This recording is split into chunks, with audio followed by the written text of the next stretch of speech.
Hello ladies and gents, I'm the Rev. This is the Beginner's Guide to Rebel Galaxy, and today we're going to talk about outfitting your ship. In episode 1, so far you have already gone and you've either gotten the Deflector or the tractor beam, and then you have ran of course a few missions. That's where we're at now. You know how, of course, you understand what the broadsides and what the basis of the game is, how everything is on a 2D plane. So what I'm going to talk about is outfitting the ship and what everything means. So to upgrade your ship, well, first and foremost, to buy a ship, you go to your shipyard.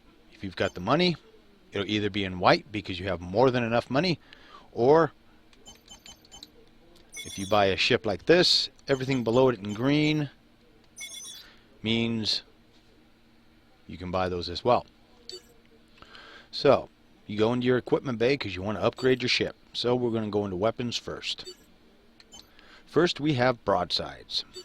So you can, of course, you start out here with the 399 cheapo MK pulse cannon, and as you work your way up buying upgrades, it keeps getting going higher and higher until you can get up to MK6, which is the highest level in the game for all of the various systems. So something for you guys to think about as you're working your way up. And you can see in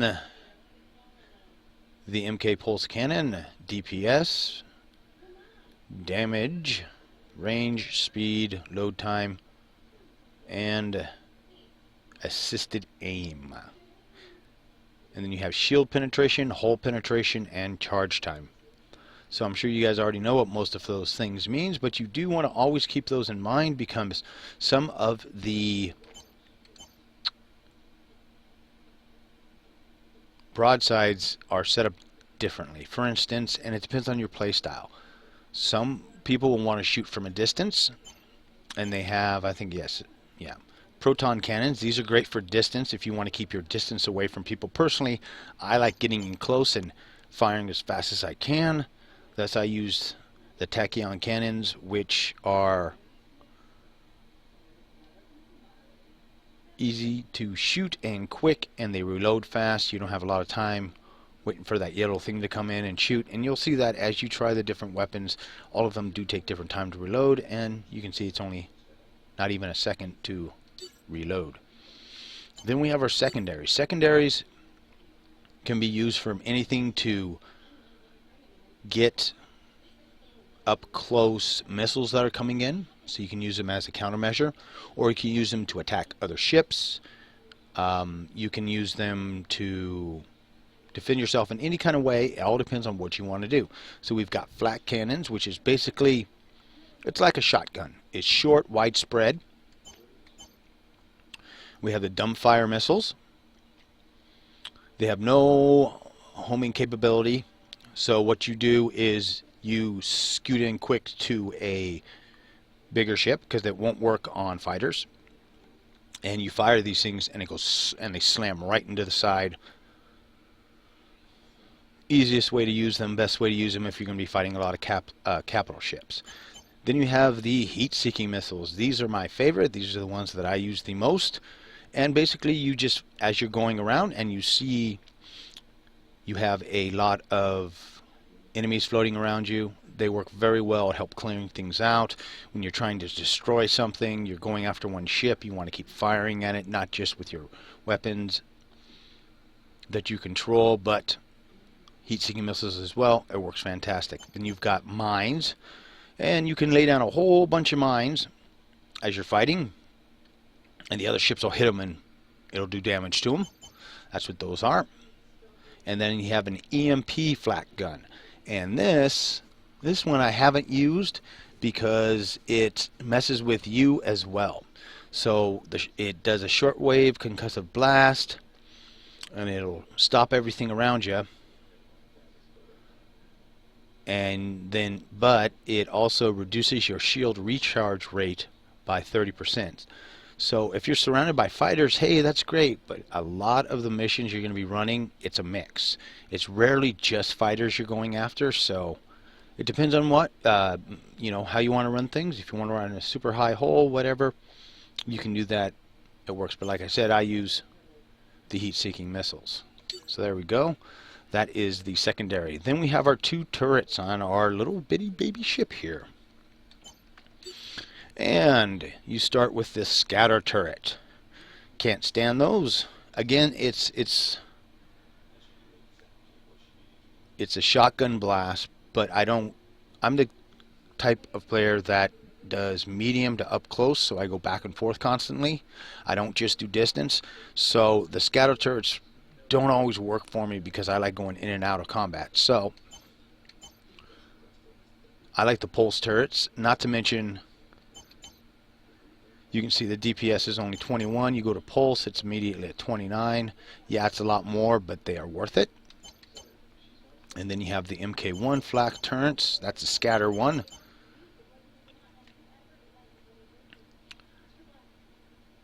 But you can see again they're only effective against fighters and gunships. You have a swarm turret, and these work fantastic. Again, now we're getting into the stuff where you're going to have to set up your AI because you're not going to have time during combat to fly your ship and man all your various different weapons. And you want to keep a mix because, again, it's a mixed combat that's coming at you. So it'll be small fighters, flyers, capital ships of varying sizes, and you have to fight through that. So swarm turret worked fantastic. And we will go out as soon as we're done with these weapons here, and I will show you guys how to set up your AI. So we've got our swarm turret, shield busters. Now these are good once you get a little further in game. Right now, where you're at, it's not really worth it in my opinion, but the shield buster works great if you've got 6, 7, 8 turrets, because you can dedicate a turret to dropping that down. Now it doesn't reload quickly, and it can only do so much. It's one of those things where you have it set up to shoot at specific things so that you can drop them quick, and it's usually capital ships in my opinion, and it works real well. Then we've got the leech turret. And it works real good. Again, this is another one when you have multiple turrets that you can use to set up, because it'll disable fighters and it slows other ships. So if you're trying to catch them, because some ships will be faster than you and you want to be able to catch them, it works well. Again, it's another one of those things where it's better used a little bit later in game. Now the next two are player choice if you like to use lasers. I found they work incredibly effective if you can get in within the 3,000 meters, right? So we've got particle lasers, the MK particle laser and the mining laser. Now if you're going to use the particle laser, you're going to want to wait a little bit until you can use one of the shield busters, because if you look, it says shield penetration 30%, so it doesn't really do anything against shields. But the mining laser does 125%. Oh, Jesus. Anyways, so you can see the real big difference between the two. Personally, I've always used the mining laser, and then when I have extra turrets that I'm not, you know, dedicating certain things to, because I have a certain way I like to lay out my bigger ships, I throw the particle laser on there. And then of course all this down here, that is surplus. So there you go. Again, as always, you know, it's player choice and how you want to set things up.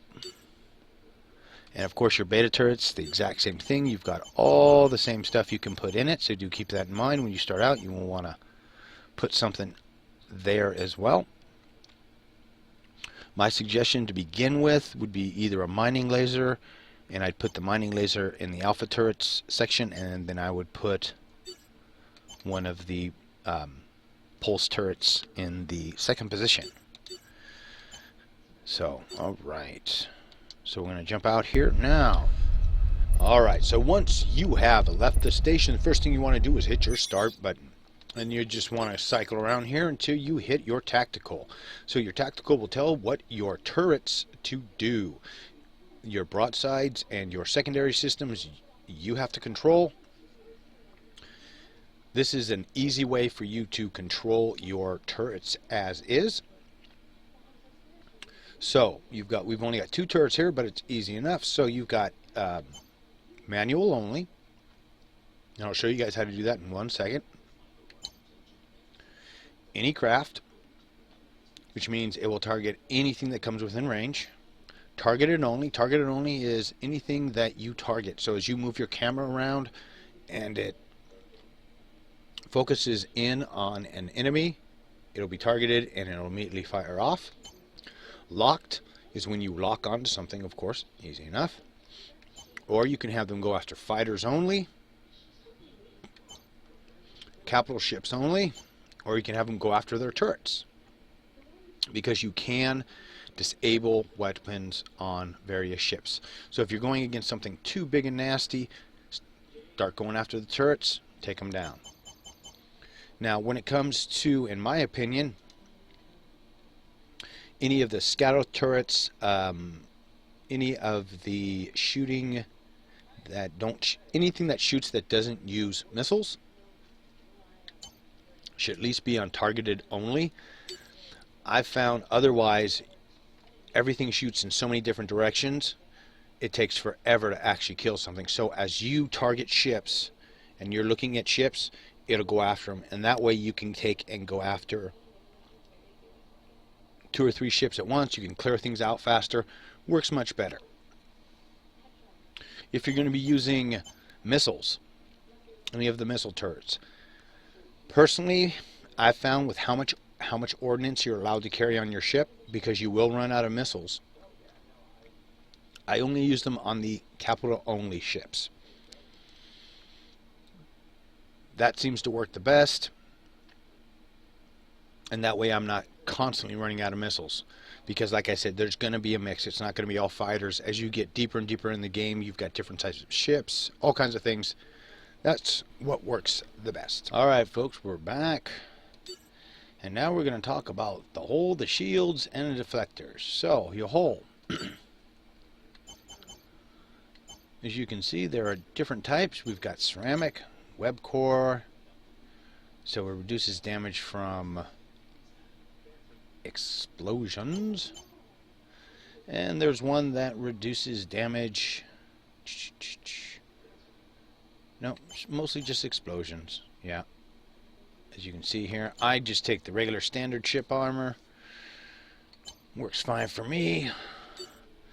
Now shields are the same way. You have to just, it'll give different damage capacity, different recharge times. I went to a bunch of different stations. None of them have everything that you need, so you do need to bounce around. And then deflectors, and this one's always fun because there's ramming deflectors. So there are a couple of different types of deflectors as well. Again, depends on your playing style, but you can see ramming here. You're going, you inflict damage as you boost into them and slam into them with your deflector. You can do 200 damage to their hull, 850 to 850 to the shields, and the deflector can take 675. I prefer just high capacity, and then I run if I have to. If it can blast through everything I have, then I run. So there we go folks. Now I think that's probably going to be a long enough video here for the first beginner's guide. I am going to go out, upgrade a ship, so you guys can see all the things I talked about in action. I'll make sure all of the turrets with the AI and everything else, but I'm going to get a bigger, better ship. So hold on 1 second. When we come back, we'll go and play with a mission. Alrighty folks, we are back. And we are flying the Polaris Dreadnaught. I thought I'd give you guys a treat. And there we go. Engines impaired. Here we go. So let's have some fun. Collision warning. Craft inbound. Oh, they're coming from every direction. Normally you don't want to let yourself be in the center of a swarm like that. The crossfire will kill you. Missiles inbound. Craft inbound.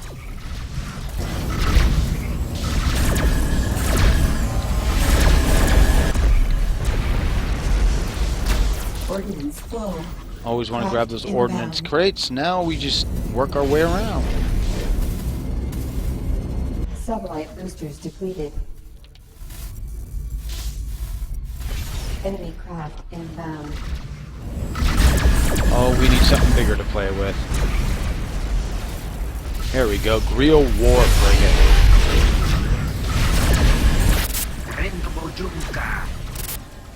Enemy craft inbound.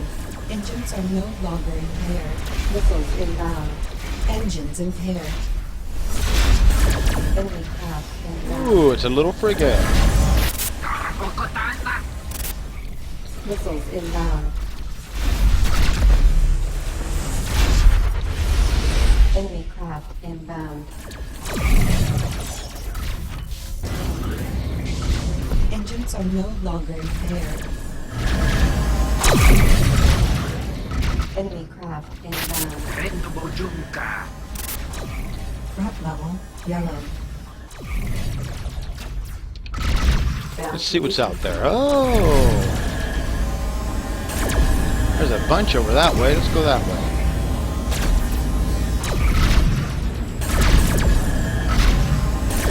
Satellite boosters depleted. Missiles inbound. Engines impaired.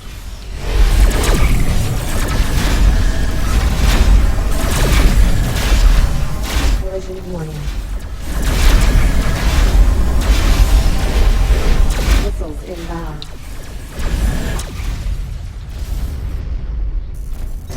Woohoo, that was a big one. Engines are no longer impaired. Of course, you always want to keep your eyes open for cargo containers.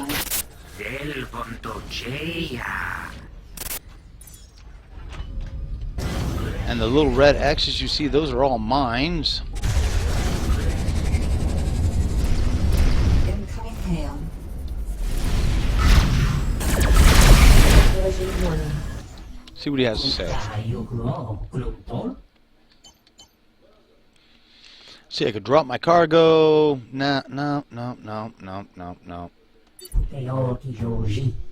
Oh, and I pissed him off even more. Awesome.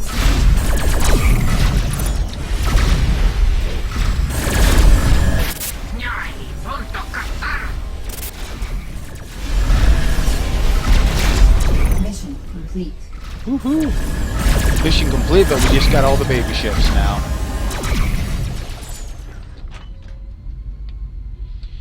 Alrighty, so there you go, folks. Quick mission for you. Saw how some of the big ships get crazier and crazier, and as you get deeper into the game, you know you're always going to have things to fight and kill. And to give you a quick look here, as you can see, this bad boy's got 13 turrets. So I went through, I had everything set up. The only reason I put the gamma turret on anything is because it's at the very back, so whatever comes up behind me, I want it shooting at. And you can see here, we get into the swarm turrets, capitals only, and you saw how those were firing off. And then, of course, the targeted only. So there you go, folks. Now, in the next episode, we're going to go over all of the components. There are 8, and there are all different types of upgrades, all kinds of cool things to do. So, as always,